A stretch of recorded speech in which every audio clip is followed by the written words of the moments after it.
Student, मैं Mrs Shipra चक्रवर्ती लोक भारती हिंदी कक्षा 10वीं के पाठ ठेस से आपको परिचित करा रही थी। हमने पाठ ठेस के अंतर्गत फणीश्वर रेणु द्वारा लिखित, जिसके अंतर्गत हमने कुछ जानकारी प्राप्त करी, जिसमें हमने देखा कि सिरचन एक कारीगर है और वो किस प्रकार से उसके लिए लोग बाग उसे मुफ्त खोर, कामचोर या चटोर कहा करते हैं। सिरचन रेणु जी के घर पर आता है, उसकी माँ उसका इंतजार करती है, बड़े प्रसन्नचित होकर सिरचन से कहती है, सिरचन मैं आज नेनू मथ रही थी और तुम्हें याद कर रही थी। सिरचन बड़े प्रसन्नचित होकर उनसे कहता है, इस समय मुझे सांस लेने का भी वक्त नहीं, पर आपके शादी ब्याह का समय है, पर आपकी घी की इस सौंधी सुगंध सुनकर ही मैं यहाँ पर आया हुआ हूँ। इस प्रकार आगे हमने देखा कि सिरचन अपने काम में इस प्रकार उसकी कारीगरी है, वो शीतल पाटी, बांस की तीलियां, झिलमिलाते मोड़े आदि जो वो कार्य किया करता था, वो कार्य गांव में और कोई नहीं कर पाता है। वो मुंह का फट है, उसके तर्क हमने सुने, किस प्रकार वो महाजन टोले के भज्जू से उसके माँ के बारे में बोलता है। और मछली भाभी जब ये सुनती है कि मानू के लिए वो धोती देने पर इतनी सुंदर चिक बना रहा है, तो मछली भाभी उसे जब प्रत्युत्तर देती है, तो मछली भाभी के प्रत्युत्तर में वो कहता है कि आप मुझे धोती के साथ यदि कुर्ता भी देती तो भी मैं आपके लिए ये इस प्रकार से आपके लिए चिक नहीं बनाता, रेशमी कुर्ता भी देती तो भी मैं आपके लिए ये नहीं बनाता। ये आदि जानकारी हमने यहाँ पर प्राप्त की। अब आगे हम देखते हैं भाग 3 में। दूसरे दिन चिक की पहली पाती में 7 तारे जगमगा उठे। दूसरे दिन जब वो पंक्तिवत जो चिक बना रहा था, उसमें 7 तारे दिखाई देने लगे, मतलब जो बुनाई की उसमें तारे नजर आने लगे। 7 रंग के 7 भैया तारा अपने काम में मगन, सिरचन को खाने पीने की सुध नहीं रहती। अपने काम में वो इतना व्यस्त रहता, उसे खाने पीने का भी ध्यान नहीं रहता, काम में मग्न होकर वो कार्य किया करता। चिक में सुतली के फंदे डालकर उसने पास पड़े सूप पर निगाह डाली।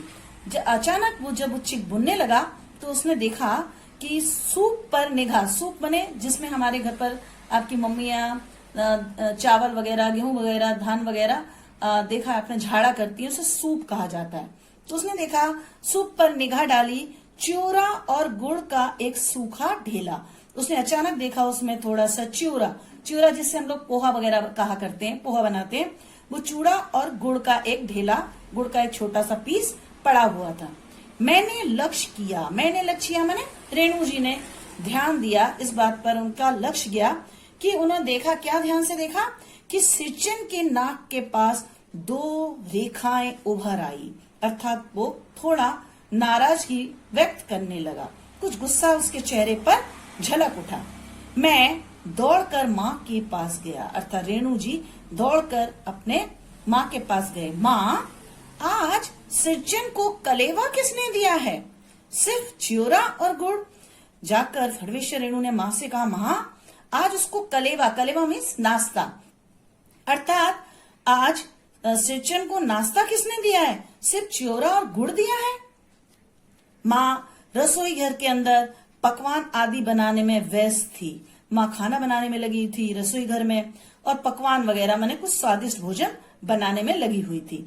बोली, अरे मंजली, सिरचन को बूंदिया क्यों नहीं देती? उसने अपनी मंजली बहू को आवाज लगाते हुए कहा कि भाई जो बूंदिया है, वो बूंदी जिसके हम बूंदी कहते हैं यहाँ पर, तो वो क्यों नहीं दे देती है? बूंदिया मैं नहीं खाता काकी। इस प्रकार सिरचन के कानों पर जैसी ही आवाज पड़ी तो उसने प्रत्युत्तर दिया कि मैं बूंदिया नहीं खाता। सिरचन के मुंह में चूरा भरा हुआ था। गुड़ का ढेला सूप में एक किनारे पर पड़ा रहा। जो गुड़ का पीस था वो सूपे के एक किनारे पर रखा रहा, अछूता, अर्थात उसने छुआ भी नहीं। माँ की बोली सुनते ही मछली भाभी की भौहें तन गई। मछली भाभी को गुस्सा आ गया कि क्यों कहा गया कि उसको बूंदी वगैरह दे दो। मुट्ठी भर बूंदिया सूप में फेंक कर चली गई। उसने क्या किया, मुट्ठी भर बूंदिया ली और सूप पर आके डालकर फेंक कर चली गई। शब्द आया फेंक कर एक अपमानित करना, किसी का अपमान करना, किसी चीज को एक परोसना देना एक अलग प्रथा होती है। फेंक कर देना माने आप उसको अपमानित कर रहे हैं, उसका गलत अर्थ निकलता है। सिरचन ने पानी पीकर मछली बहुरानी अपने मैके से आई हुई मिठाई भी इस तरह हाथ खोलकर बांटती है क्या? सिरचन ने पानी पीकर कहा कि मछली बहुरानी अपने मैके से आई हुई मिठाई भी इसी तरह हाथ खोलकर बांटती है क्या? इसी तरह अपने माँ के घर से, मायके से माने अपने माँ के घर से जो मिठाई वगैरह लेकर आती है वो भी क्या ऐसे ही सबको फेंक कर देती है? यहाँ पर इसके इस पंक्ति का उसके कहने का तात्पर्य है। बस मंजली भाभी अपने कमरे में बैठकर रोने लगी। जैसे ही उसने सुना और उसने अपना रोना आरंभ कर दिया। चाची ने माँ के पास जाकर कहा, चाची ने जाकर माँ से कहा, क्या कहा भाई? मुंह लगाने से सिर पर चढ़ेगा ही। उसने कहा उन्होंने कि आप इसको मुंह पर लगाएंगे तो ये सिर पर चढ़ेगा ही। किसी के नेहर ससुराल की बात क्यों करेगा वो? अर्थात किसी के नेहर माने माँ के घर की, ससुराल की बातें करने का क्या अधिकार है? ये कारीगर है, काम वाला आदमी है, इसको क्या अधिकार है कि किसी के घर के बारे में ये सब बातें करे? मछली भाभी माँ की दुलारी बहू है। मछली भाभी क्या है? माँ की दुलारी बहू है, सबसे प्रिय बहू है। माँ तमक कर बाहर आई। सिरचन, तुम काम करने आए हो, अपना काम करो, बहुओं से बदकुटी करने की क्या जरूरत? अर्थात फणवेश्वर रेणु की माँ ने गुस्से में आकर क्रोधित होकर कहा कि घर पर बहुएं हैं, जो स्त्रियां हैं, लेडीज हैं, उनसे तुम्हें बदकुटी करने की क्या जरूरत? अर्थात तुम्हें उनका जवाब देना, अनुचित बात कहना, ये तुम्हारा शोभा नहीं है। तुम इस व्यर्थ की बातें उनसे क्यों करते हो? जिस चीज की जरूरत हो मुझसे कहो, जो भी तुम्हें चाहिए है वो तुम मुझसे कह सकते हो। सिरचन का मुंह लाल हो गया, उसने कोई जवाब नहीं दिया। बांस में टंगे हुए अधूरे चिक में फंदे डालने लगा, अर्थात वो अपना काम करने लगा। मानू पान सजाकर बाहर बैठक खाने में भेज रही थी। बैठक खाना जहाँ पर लोग सब बैठे रहते हैं बाहर, और पुराने जमाने में घर की स्त्रियां पान वगैरह बनाकर बाहर जो भी पुरुष वगैरह रहते हैं उनको वहां पर भेजा करती थी। चुपके से पान का एक बीड़ा सिरचन को देती हुई इधर उधर देखकर बोली। चुपके से आई मानू और पान का एक बीड़ा, एक पान बनाकर लेकर आई और उसने उसको देते हुए कहा, सिरचन दादा, काम काज का घर, 5 तरह के लोग, 5 किसकी बातें करेंगे। तुम किसी की बात का कान मत करो, अर्थात आप किसी की बात पर ध्यान मत करो, जिसको जो कहना है कहने दो, क्योंकि 5 घर है, 5 लोग हैं, 5 किसकी बातें तो करेंगे। बड़ा घर है, सब लोग कुछ ना कुछ आपको कहते ही रहेंगे। सिरचन ने मुस्कुराकर पान का बीड़ा मुंह में ले लिया। चाची अपने कमरे से निकल रही थी। सिरचन को पान खाते देखकर अवाक हो गई, एकदम आश्चर्यचकित हुई। अरे बाप रे, घर में काम करने वाला ये व्यक्ति आया हुआ है और ये मुंह पर पान चबा रहा है, क्या कर रहा है? एकदम देखकर वो आश्चर्यचकित हो गई। सिरचन ने चाची को अपनी ओर अचरज से घूरते देखा। सिरचन ने देखा अरे चाची उसको बड़े ध्यान से देख रही है। छोटी चाची जरा अपनी डिबिया का गम कौआ जर्दा खिलाना बहुत दिन हुए। उसने देखा ये मेरे को बड़े ध्यान से देख रही है, तो उसको थोड़ा छेड़ते हुए, चिढ़ाते हुए बोलने लगा। गम खौआ शब्द है, गम खौआ। गम खौआ का अर्थ होता है सुगंधित, अर्थात गम दूध करने वाला सुगंधित जर्दा। जर्दा मीन्स तंबाकू।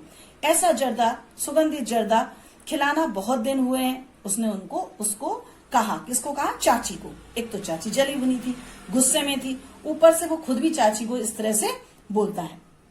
चाची कई कारणों से जली भुनी हुई रहती थी, अर्थात चिड़ी हुई रहती थी सिरचन से। गुस्सा उतारने का ऐसा मौका फिर नहीं मिल सकता उसे, ऐसा कोई भी मौका नहीं मिल सकता था। झनकती हुई बोली, तुम्हारी बड़ी हुई जीभ में आग लगे।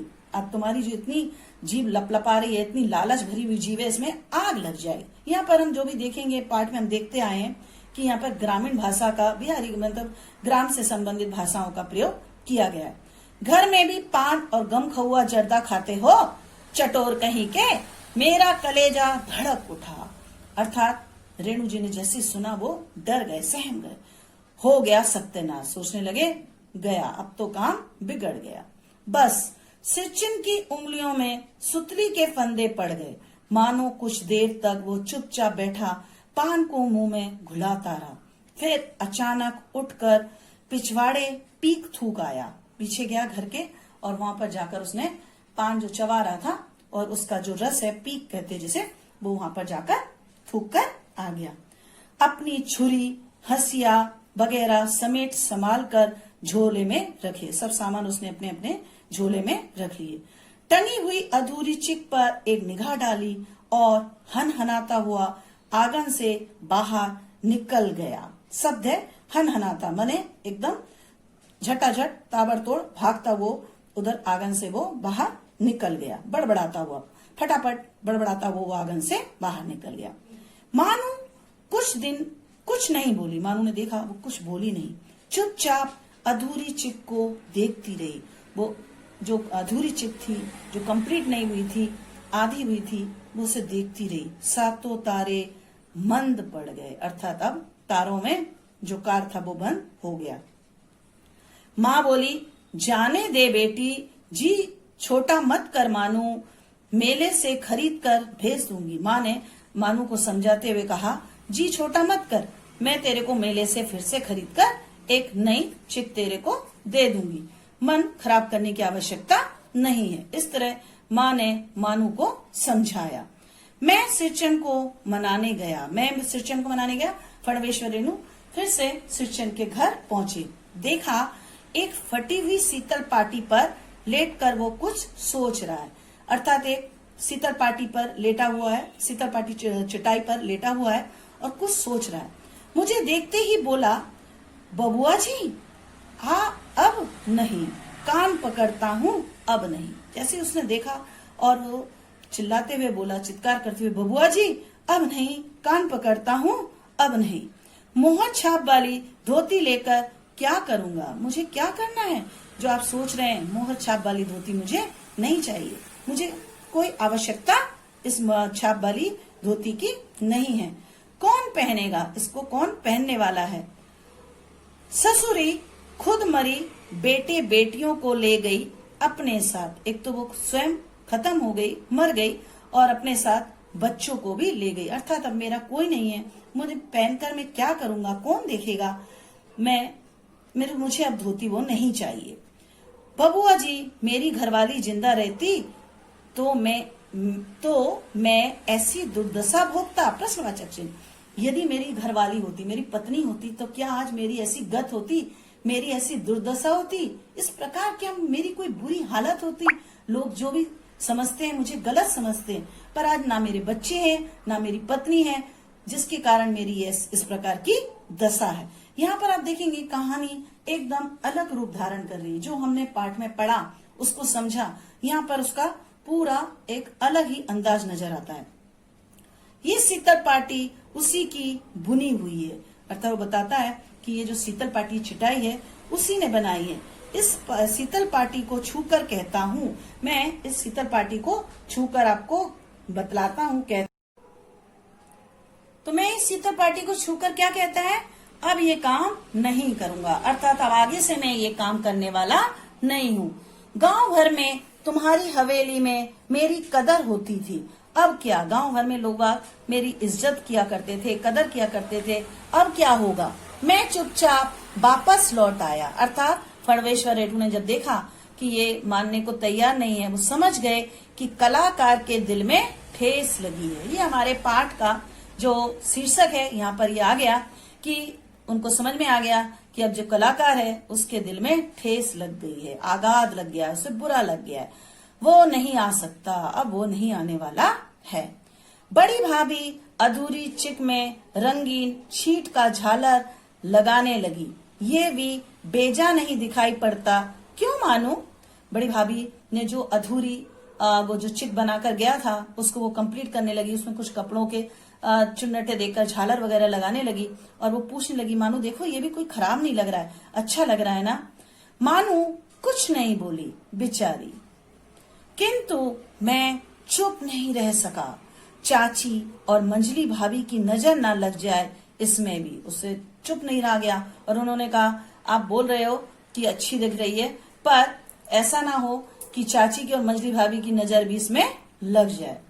मानू को ससुराल पहुंचाने मैं ही जा रहा था, अर्थात खडवेश और रेणु अपनी बहन को उसके ससुराल पहुंचाने जा रहे थे। स्टेशन पर सामान मिलाते समय देखा मानू बड़े जतन से अधूरी चिक को मोड़कर लिए जा रही। उन्होंने देखा कि जो अधूरी चिक थी बड़े ध्यान से उसको बड़े संभालते हुए उसने अपने हाथ में जतन से बड़े संभाल कर उसने मोड़कर रखी हुई है अपने साथ। मन ही मन सिरचन पर गुस्सा हो आया। मन ही मन सिरचन को गुस्सा हो आया, मैंने उनको गुस्सा आया कि चाची के सुर में सुर मिलाकर कोसने को जी हुआ। चाची के कि जो चाची कहती थी वो सही कहती थी, ऐसा उनका मन हुआ। कामचोर चटोर, मन ही मन में गुस्सा आ गया कि देखो सच्ची में मेरी बहन इतना इसको संभाल कर ले जा रही है, सही कहती थी चाची लोग, मैं खामो खाम समझता था उसको अच्छा, पर बाकी में वो कामचोर और चटोर था। ऐसे उसके मन में इस तरह के विचार आए, फड़वेश्वर रेणु जी के मन में विचार आए। गाड़ी आई, सामान चढ़ाकर मैं दरवाजा बंद कर रहा था कि प्लेटफॉर्म पर दौड़ते हुए सिरचन पर नजर पड़ी। जैसी गाड़ी पर सब सामान रखा, पहले जमाने में अलग अलग कंपार्टमेंट हुआ करते थे, लोग अपना सामान वगैरह रखते थे और उस कंपार्टमेंट को दरवाजे को बंद कर दिया करते थे। तो गाड़ी आई, उन्होंने अपना सामान चढ़ाया और दरवाजा बंद कर रहे थे। वो जैसे मैंने आपको बताया कि कंपार्टमेंट होते थे, सब अपना सामान रखते थे, तो उन्होंने दरवाजा जैसे बंद किया कि प्लेटफॉर्म पर दौड़ते हुए उन्होंने देखा कि सिरचन आ रहा है और आकर बोलने लगा, बबुआ जी। उसने दरवाजे के पास आकर पुकारा, कस के आवाज लगाकर बोलने लगा। क्या है? मैंने खिड़की से गर्दन निकालकर झिड़की के स्वर में कहा, गुस्से में झिड़क कर कहा, क्या है, क्यों आया है? सिरचन ने पीठ पर लदे हुए बोझ को उतारकर मेरी ओर देखा। दौड़ता आया हूँ, दरवाजा खोलिए। मानू दीदी कहाँ हैं? एक बार देख लूं। हाँफते हुए, घबराता हुआ, दौड़ता हुआ वो कहने लगा, मानू दीदी कहाँ है, दरवाजा खोल दीजिए और मैं एक बार उनको देख लूं। मैंने दरवाजा खोल दिया। सिरचन दादा, मानू इतना ही बोल सकी। जैसे ही मानू ने देखा वो प्रसन्नचित हो गई और चहक कर बोलने लगी, अरे सिरचन दादा, ऐसा बोलकर बोल ही सकी थी कि खिड़की के पास खड़े होकर सिरचन ने हकलाते हुए कहा, ये मेरी ओर से है, सब चीजें हैं दीदी, शीतल पाटी, चिक और एक जोड़ी आसनी कुस की। गाड़ी चल पड़ी। ये सब बताते उसने बोला कि ये सब मैं सामान लाया हूँ और बतलाकर जैसे बताया और उतने में गाड़ी स्टार्ट हो गई, चल पड़ी। मानू मोहर छाप वाली धोती का दाम निकालकर देने लगी। मानू ने सोचा, रे इसने ये सब चीजें इतनी मेहनत से बनाई है, इसका पैसा दे दूं। सिरचन ने जीभ को दांत से काटकर दोनों हाथ जोड़ दिए। अर्थात वो गरीब व्यक्ति स्वावलंबी था, उसके मन में ठेस जरूर लगी थी, पर वो लालची नहीं था। अर्थात यहाँ पर एकदम आप देखेंगे किस प्रकार से परिवर्तित हो जाता है कि उसने जीभ को दांत से काटा और हाथ जोड़कर बोलने लगा दोनों हाथ से जोड़कर कि नहीं। मानू मोहर छाप वाली धोती का दाम निकालकर देने लगी। सिरचन ने जीभ को दांत से काटकर दोनों हाथ जोड़ दिए, मना कर दिया। मानू फूट फूट कर रो रही थी। मैं बंडल को देखने लगा। ऐसी कारीगरी, ऐसी बारीकी, रंगीन सुतलियों के फंदों का ऐसा काम पहली बार देख रहा था। इतना अच्छा, इतना सुंदर कारीगरी, ऐसी बारीकी, ऐसी रंगीन सुतलियों के कार वो देखने लगा और गाड़ी इतने में चल पड़ी। इस प्रकार से हमने देखा एक कारीगर, एक गरीब व्यक्ति, उसके दिल में ठेस लगने के बावजूद भी वो एक ईमानदार है, लालची नहीं है, लोगों की दुनिया की बातें सुनता है, पर वो एक स्वाभिमानी है। इसका कितने सुंदर ढंग से यहाँ पर हमारे फड़वेश्वर रेणु ने सत्य घटना के माध्यम से उनके साथ जो घटना घटी थी उससे हमें परिचित कराया। और तो ये कितने सुंदर से यहाँ पर परिचित कराया, इस प्रकार से हम इसकी जानकारी ले पाए। फड़वे शेरेरों की संपूर्ण कहानियों से ये है, जिसकी हमने यहाँ पर ये पाठ से पढ़ा। मुझे लगता है इस पाठ को पढ़कर आपको काफी सुंदर आनंदित हुए होंगे और कहानी आपको समझ में आई होगी। Thank you.